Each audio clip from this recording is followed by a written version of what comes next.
கிறிஸ்துவுக்குள் பிரியமுள்ள சகோதர சகோதரிகளே, பலந்தரும் தேவன் எபிசோட் 1810 கர்த்தரை துதிக்கிறேன், மகிமைப்படுத்துகிறேன்.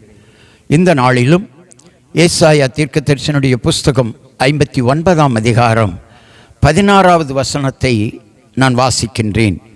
ஒருவரும் இல்லை என்று கண்டு விண்ணப்பம் பண்ணுகிறவன் இல்லை என்று ஆச்சரியப்பட்டார். ஆண்டவர் பாருங்க, நாம் விண்ணப்பம் பண்ண வேண்டும் என்று சொல்லி விரும்புகிறார், ஜெபிக்க வேண்டும் என்று சொல்லி விரும்புகிறார். நம்முடைய விண்ணப்பத்தை, நம்முடைய ஜெபத்தை அவர் எதிர்பார்க்கிறார். சங்கீதம் 14:2 சொல்லுகிறது, தேவனை தேடுகிற உணர்வுள்ளவன் உண்டோ என்று பார்க்க கர்த்தர் பரலோகத்திலிருந்து மனுபுத்திரரை கண்ணோக்கினார். தேவனை தேடுகிற உணர்வுள்ள இருதயம் உண்டோ என்று பார்க்க கர்த்தர் பரலோகத்தில் இருந்து மனுபுத்திரரை கண்ணோக்கினார். விண்ணப்பம் பண்ணுகிறவர்களை அவர் பார்க்கிறார், ஜெபிக்கிறவர்களை பார்க்கிறார்.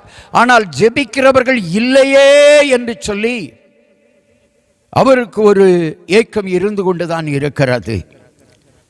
நீங்கள் ஜெபியுங்கள், நீங்கள் விண்ணப்பம் கொடுங்கள் ஆண்டவரிடத்தில், அவர் உங்களை ஆசீர்வதிப்பார். இயேசுவிடம் கேளுங்கள், நிறைவாய் வாழ்வீர்கள். உங்கள் சந்தோஷம் நிறைவாயும் நிலையானதாயும் இருக்கும். Glory to Lord.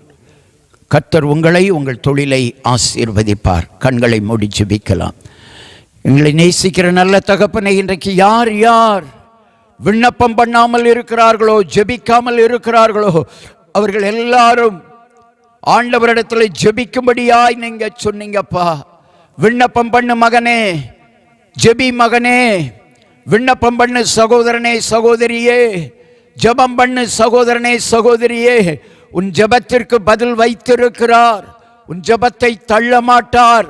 தாழ்த்தி ஜெபம் பண்ணுவாயானால் கர்த்தர் உன்னை உயர்த்துவார். உன்னுடைய தாழ்மையே உன்னை உயர்த்தும், உன்னை உயர்த்தும். ஆண்டவர் உன்னை உயர்த்த உன்னை பார்த்து கொண்டிருக்கிறார். நீ தாழ்த்தி ஜெபம் பண்ணு, நீ உயர்வாய். உன் குடும்பம் உயரும், உன் தொழில், உன் வியாபாரம் உயரும். இயேசுவின் நாமத்தில் ஜெபிக்கிறேன் பிதாவே, ஆமென்.